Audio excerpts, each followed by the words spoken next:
Hello viewers, welcome to S Pathshala. I am Puja. अभी हम लोग पढ़ेंगे ऑर्गेनिजम्स एंड पॉपुलेशन चैप्टर का ही continuation topic, that is response to abiotic factors. So let's begin.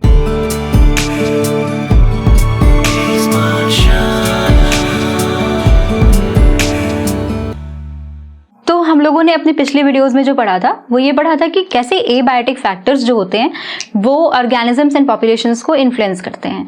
अभी हम लोग पढ़ेंगे कि वो जो एबायोटिक फैक्टर्स हैं, that is temperature, water, light and soil, वो कैसे एबायोटिक फैक्टर्स जो हैं ऑर्गेनिजम्स को इन्फ्लुएंस तो कर रहे हैं, लेकिन अब ऑर्गेनिजम्स उसके अगेंस्ट कैसे रिस्पॉन्ड करते हैं, उन फैक्टर्स के अगेंस्ट कैसे रिस्पॉन्ड करते हैं, उन सब चीज़ों के बारे में। ओके, तो सबसे पहला जो हमारे दिमाग में एक क्वेश्चन है वो ये है कि आखिर ऐसी क्या जरूरत ही क्यों पड़ी कि ऑर्गेनिजम्स को कभी भी एबायोटिक फैक्टर्स के अगेंस्ट रिस्पॉन्ड करना पड़ा हो।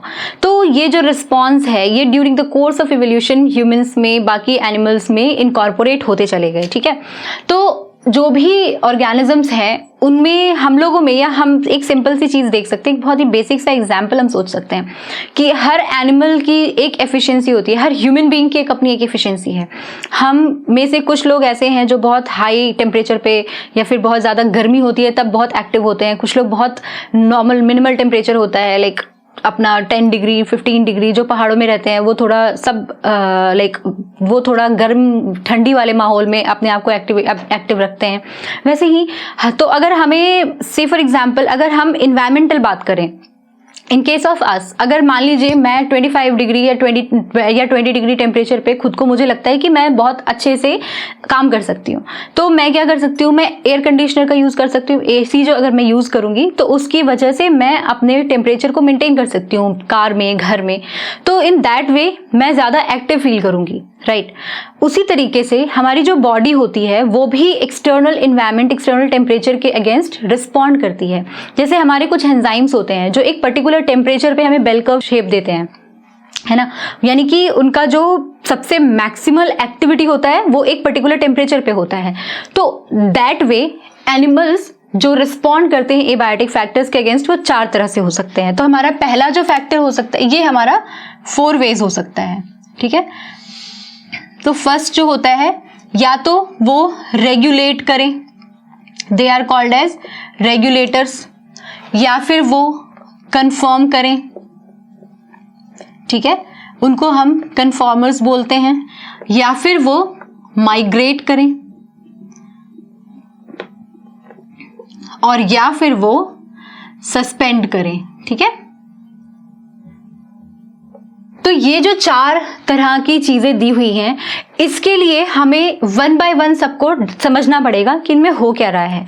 And there is one graph जो हमारी एनसीईआरटी की बुक में है, that is, say for example, अगर ये हमारा एक्स एक्सिस और ये हमारा एक्स एक्सिस है और ये हमारा वाई एक्सिस है, इस एक्स एक्सिस पे अगर हमारा यहाँ पे एक्सटर्नल लेवल दिया हुआ है और वाई एक्सिस पे हमारा इंटरनल लेवल दिया हुआ है ना। इसमें आपके पास जो एनसीईआरटी है उसमें आपके पास एक ग्राफ है, उसमें ये दिया हुआ है कि एनिमल्स या तो रेगुलेट करें, या तो हमारे पास एनिमल्स हैं जो कि रेगुलेट कर सकते हैं, या फिर वो कंफर्म कर सकते हैं, या फिर एनिमल्स हमारे पास पार्शियली कंफॉर्मर्स भी होते हैं, जो कि यहां हो सकते हैं, जो कि पार्शियल कंफॉर्म करें। अच्छा, अब इनका मतलब क्या है?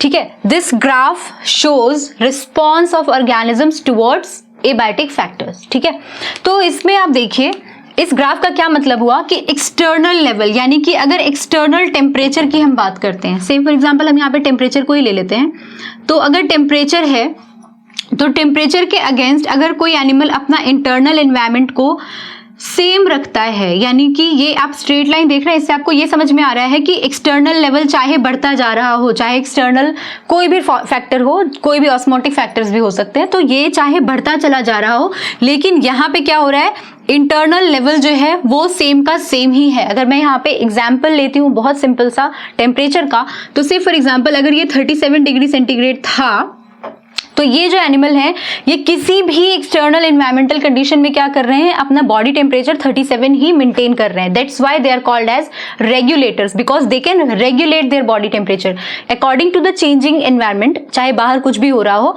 उनका एक कांस्टेंट बॉडी टेम्परेचर मेंटेन्ड होता है। That's why they are called as regulators, they can regulate. Okay, there are conformers, वो एनिमल्स जिनका external temperature, say for example अगर हम टेम्परेचर को ही कंसिडर करें यहाँ पे भी, तो अगर वो टेम्परेचर बढ़ रहा है तो ये क्या कर रहे हैं, ये भी अपना इंटरनल टेम्परेचर को वैसे ही रेगुलेट करने के लिए मॉड्यूलेट कर रहे हैं। जैसा बाहर है वैसा ही ये अंदर भी है, तो that's why they are called as conformers. उसके अलावा होते हैं पार्शियल कन्फॉर्मर्स।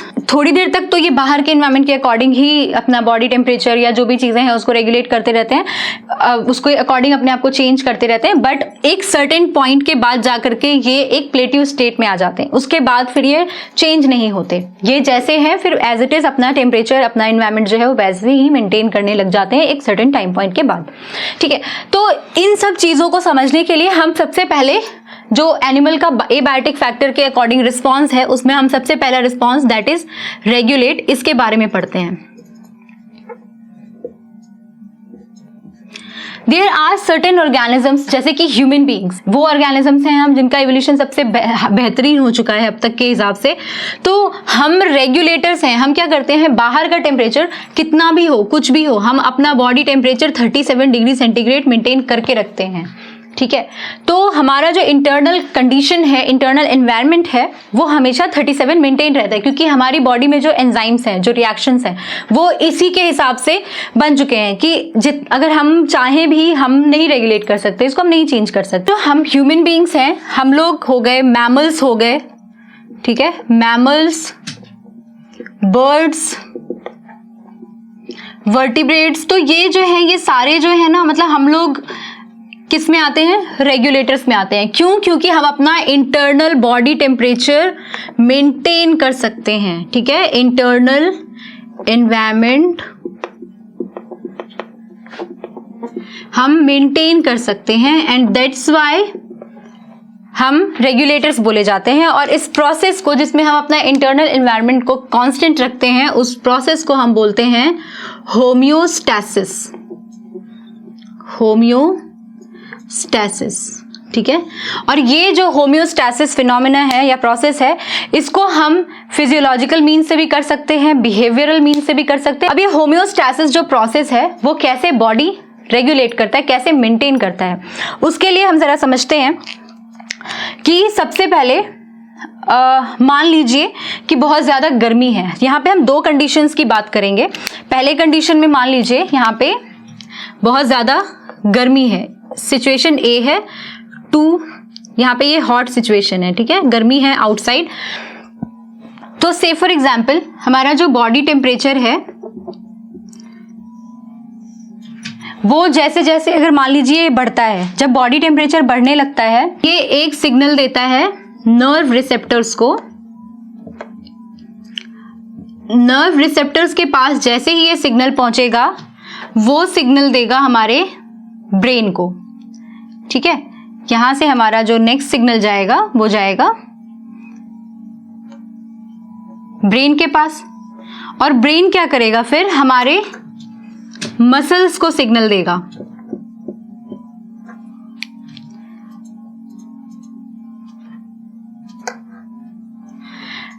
जैसे बॉडी टेम्परेचर हमारा राइज हुआ, हमारे नर्व्स रिसेप्टर्स जो होते हैं उनके पास एक सिग्नल गया कि okay your body temperature is high. तो जैसे हमारी बॉडी को पता चलता है कि हमारा बॉडी टेम्परेचर हाई हो गया है, क्योंकि ये नर्व रिसेप्टर्स जो होंगे वो कहाँ जाएंगे, ब्रेन में जाके डोमिनेट होंगे। तो अब ये जब यहाँ से सिग्नल पास ऑन करेगा, तो हमारा बॉडी क्या करता है, हमारी बॉडी में एक ऐसा फिनोमिना है जैसे जो स्किन है उसके ऊपर कुछ रिसेप्टर्स हैं, तो हमारा बॉडी टेम्परेचर हाई हुआ, स्किन ने अपने रिसेप्टर्स जो है वो लिए और स्किन ने सेंस कर लिया कि ओके यहाँ पे there is something going on, वो वहां से क्या कर रहा है, फिर नर्व रिसेप्टर्स तक भेज रहा है सिग्नल को, वहां से वो ब्रेन में जा रहा है, वहां पे प्रोसेस हो रहा है और उसके बाद फिर वहां से इफेक्ट आ रहा है। तो वो इफेक्ट क्या होता है, वो इफेक्ट बेसिकली ये होता है कि अगर बॉडी टेम्परेचर हाई हो जाता है हमारा, तो हमारे ब्लड वेसल्स में जो स्पीड होती है ब्लड की वो बहुत फास्ट हो जाती है, तो ब्लड का मूवमेंट जो होता है वो बहुत फास्ट हो जाता है और उस फास्ट मूवमेंट की वजह से क्या होता है कि हम स्वेट आउट करते हैं, हम इवापोरेट करते हैं हीट। तो वो जब हम इवापोरेट करते हैं तो उसकी वजह से क्या होता है, हम एक फिर नॉर्मल टेम्परेचर अपना मेंटेन कर लेते हैं। तो ये तो होता है हमारा हॉट कंडीशंस में। अब हमारा बी सिचुएशन ले लेते हैं, कोल्ड वेदर में क्या होता होगा। ठीक है, जब वेदर कोल्ड होता है तो फिर से वैसे ही स्किन रिसेप्टर्स को पता लग जाता है कि ओके यहाँ पे बहुत ज्यादा ठंड है, वो वैसे ही फिर से तो स्किन रिसेप्टर्स ने नर्व रिसेप्टर्स को बताया, वहां से फिर ब्रेन में गया, ब्रेन से फिर मसल्स में गया और मसल्स जो है फिर से वहां पे हमारे पास फिर से क्या रिस्पॉन्स आएगा कि यहाँ पे जो कंट्रोल होता है ना that is involuntary of course. तो यहाँ पे क्या होता है, ऐसी सिचुएशन में जब ठंड होती है जब, तो हम क्या करते हैं, हम शिवर करते हैं, यानी हम थरथराते हैं, कांपते हैं। तो वो जो कांपना होता है ना वो एक तरह की एनर्जी प्रोड्यूस करता है और उसकी वजह से फिर हमारा इंटरनल बॉडी टेम्परेचर जो होता है वो मेंटेन हो जाता है। तो इट मीन्स जो रेगुलेटर्स होते हैं उनके पास कई ऐसी चीजें हैं जिसकी वजह से बॉडी के टेम्परेचर को रेगुलेट कर पा रहे हैं, जैसे कि केमिकल, ऑफ कोर्स केमिकल है, हमारे पास फिजियोलॉजिकल रिस्पॉन्सेज हैं, हमारे पास बिहेवियरल रिस्पॉन्सेज हैं, हमारी मॉर्फोलॉजी है। ऑल दीज फैक्टर्स जो होते हैं ना उसकी वजह से हम रेगुलेटर्स में काउंट किए जाते हैं और हम लोगों के लिए बहुत ईजी हो जाता है to cope up with the changing environments. ठीक है, तो हम बहुत लकी नहीं हैं, हम ज्यादा इवॉल्व्ड हैं, that's the point. Okay, now let's talk about conformers. तो सेकेंड वन इज कन्फॉर्मर्स। ठीक है, तो एनिमल्स, कुछ जो एनिमल्स हैं वो कन्फर्म करते हैं। अच्छा, अब वो कुछ एनिमल आपको क्या लगता है 1 और 2%? No, of course not.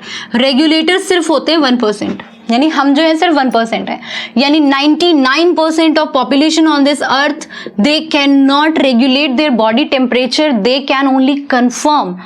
Wow, तो दैट्स द ब्यूटी कि 99% ऑर्गेनिज्म जो है वो रेगुलेट क्यों नहीं कर रहे हैं, वो अपना बॉडी इंटरनल एनवायरनमेंट को रेगुलेट करके क्यों नहीं रख रहे हैं, वो कंफर्म क्यों कर रहे हैं। तो ये क्वेश्चन का आंसर सिर्फ इस बात से दिया जा सकता है कि हर कोई एसी अफोर्ड नहीं कर सकता अपने घर में। अगर मान लीजिए हम एक सिंपलेस्ट एग्जाम्पल जो हमारा बिहेवियरल एग्जाम्पल है, सबसे पहले हम वही अगर उसकी ही बात करें, अगर कोई गरीब है जो नहीं अफोर्ड कर सकता, मैं उसकी बात कर रही हूँ, और अगर कोई अफोर्ड कर सकता है, तो जस्ट आप सोचिए कि एसी हर कोई अफोर्ड नहीं कर सकता, इसलिए जो 22 डिग्री टेम्परेचर, अगर मान लीजिए मैं 22 डिग्री पे बहुत एक्टिव रहती हूँ तो मैं एसी अगर लगवा सकती हूँ और मेरी जगह कोई और है जो नहीं लगवा सकता है, तो इट मीन्स कि दैट, ऐसा तो है नहीं कि फिर वो उसका बॉडी टेम्परेचर रेगुलेट नहीं होगा, एसी आने से पहले भी हम जिंदा रहते थे।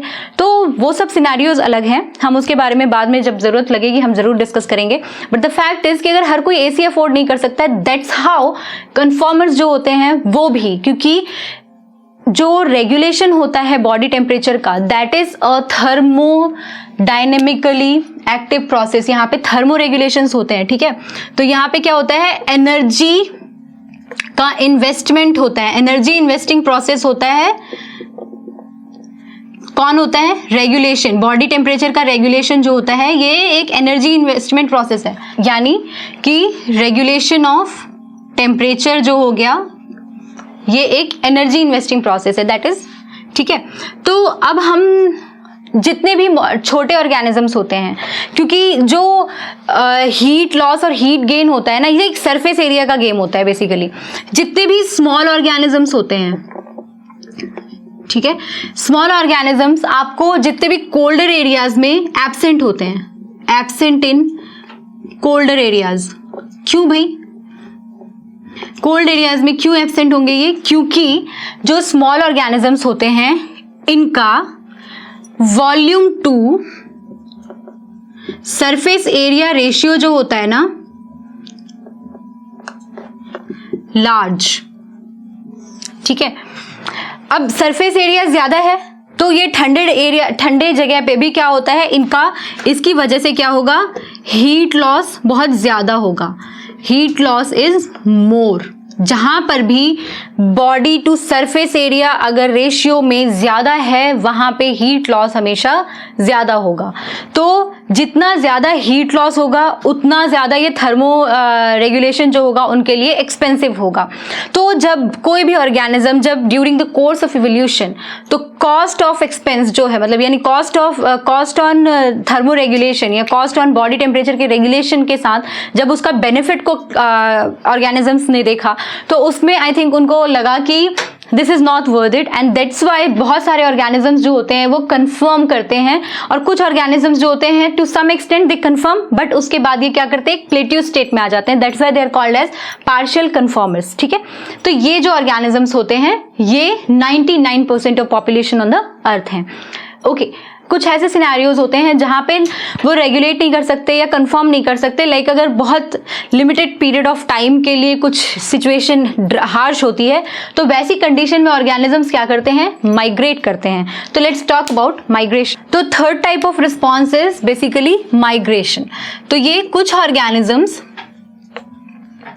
जो सिचुएशन अगर बहुत ज्यादा लंबे टाइम के लिए हार्श नहीं है, अगर शॉर्ट ड्यूरेशन के लिए अगर हार्श सिचुएशन है, शॉर्ट ड्यूरेशन के लिए अगर सिचुएशन हार्श होती है तो इस कंडीशन में ऑर्गेनिज्म क्या करते हैं, they migrate from one region to another. ठीक है, migrate from one place to another. और इसका एक बेस्ट एग्जाम्पल हम मान लें, कियोलाडो नेशनल पार्क जो है, कियोलाडो नेशनल पार्क कहां पे है, ये भरतपुर में, और भरतपुर कहां है, राजस्थान में। ठीक है, ये एग्जाम में बहुत बार पूछा गया क्वेश्चन है इसलिए हम इसको डिस्कस कर रहे हैं। तो ये जो पार्क है, नेशनल पार्क है, यहाँ पे बहुत सारे साइबेरियन बर्ड्स आते हैं। साइबेरिया से जो बर्ड्स आते हैं वो यहाँ पे माइग्रेट करके आते हैं हर साल। तो ये भी एक तरह का एबायोटिक फैक्टर के अगेंस्ट रिस्पॉन्स होता है एनिमल्स का। जो हमारा फोर्थ टाइप का रिस्पॉन्स है दैट इज सस्पेंड। ठीक है, देयर आर फ्यू प्लांट्स और कुछ ऐसे एनिमल्स भी होते हैं जो क्या करते हैं, एक डॉर्मेंट स्टेट में आ जाते हैं। ठीक है, जैसे कि हम चने की बात करते हैं तो चना जो होता है, ब्लैक ग्राम जो होता है, उसका जो सीड है, आप लोगों ने कभी सोचा है कि क्यों वो ये जो सीड्स हैं या फिर जो भी जिस भी तरह के सीड्स हैं, गेहूं का सीड हो गया, तो ये जब हम इनको पानी में डालते हैं तो ये क्या करते हैं, ग्रो करने लगते हैं। तो that state is called as dormancy. तो ये कुछ ऐसे प्लांट्स जो होते हैं वो एक रफ सिचुएशन से खुद को कोप अप करने के लिए क्या करते हैं, डॉर्मेंट स्टेट में चले जाते हैं। वहां पे क्या होता है, वहां पे ये एक पर्टिकुलर टाइम पॉइंट या फिर जब तक इनको एक अपना नीडेड एनवायरमेंट, नीडेड मॉइस्चर नहीं मिल जाता है तब तक ये उसी सिचुएशन में पड़े रहते हैं। ये जो ब्लैक ग्राम है या फिर चिकपी है, इनके सिनेरियो में भी क्या होता है, ये डॉर्मेंट स्टेट में पड़े होते हैं, है ना। जब इनको एक पर्टिकुलर सॉइल, एक पर्टिकुलर मॉइस्चर, एक पर्टिकुलर एनवायरमेंट मिलता है तो ये फिर से ग्रो करने लग जाते हैं। हम इसको पानी में डाल देते हैं, ये ग्रो करने लग जाते हैं, राइट।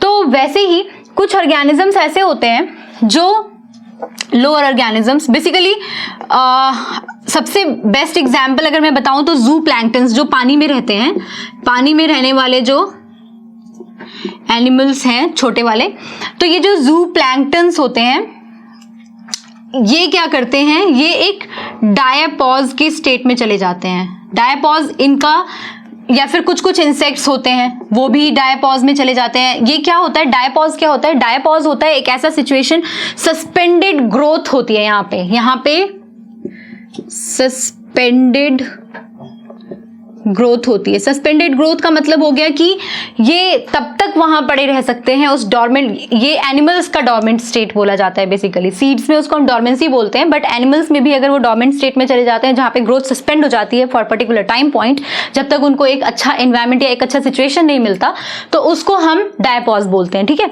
तो ये ऐसा नहीं है, जैसे मान लीजिए इंसेक्ट के केस में अगर हम बोले तो ये ऐसा नहीं होता कि सिर्फ एम्ब्रियो वाले स्टेज में या फिर लार्वल स्टेज में ही ये सिर्फ डायपॉज में जा सकते हैं, किसी भी स्टेट में ये डायपॉज में चले जाते हैं बिफोर बीइंग एडल्ट। तो कुछ ऐसे ऑर्गेनिजम्स होते हैं, ऐसे एनिमल्स होते हैं जिनका बिहेवियरल चेंज उनको एक इस तरह के इन्वायरमेंट्स में कोप अप करने के लिए हेल्प करता है। तो उसमें हमने दो टर्म सुना है, aestivation and second is hibernation. ये क्वेश्चन हजारों दफा पूछा गया होगा। एस्टिवेशन को हम बोलते हैं समर स्लीप और हाइबरनेशन को हम बोलते हैं विंटर स्लीप। ठीक है, इसमें क्या होता है, बहुत ज्यादा गर्मी होती है तो कोई एनिमल अगर बाहर की सिचुएशन में नहीं कोप अप कर पा रहा तो वो क्या करेगा, कुछ ऐसी जगह पे छिप जाएगा जाके जहां से वो पूरा समर निकाल दे अपना। और वैसे ही कुछ एनिमल्स जो होते हैं वो विंटर स्लीप में चले जाते हैं और वो वहां पे होल विंटर अपना वहीं पे सरवाइव करते हैं। किसी जगह पे कुछ खोद के बरो करके, बरोइंग एनिमल्स जो होते हैं वो बरो करके उसके अंदर घुस जाते हैं ताकि वो उनको बाहर की सिचुएशन से कोप अप ना करना पड़े। तो these are few responses to abiotic factors. In our next class we will talk about adaptations, कि किस तरीके के adaptations होते हैं एनिमल्स में, किस तरीके के adaptation organisms जो हैं वो सर्वाइव करने के लिए एक्सेप्ट करते हैं। तो आई होप आपको ये टॉपिक बहुत अच्छे से क्लियर हो गया होगा, but still if you have any query please drop your questions in the comment box. Till then all the best, bye bye.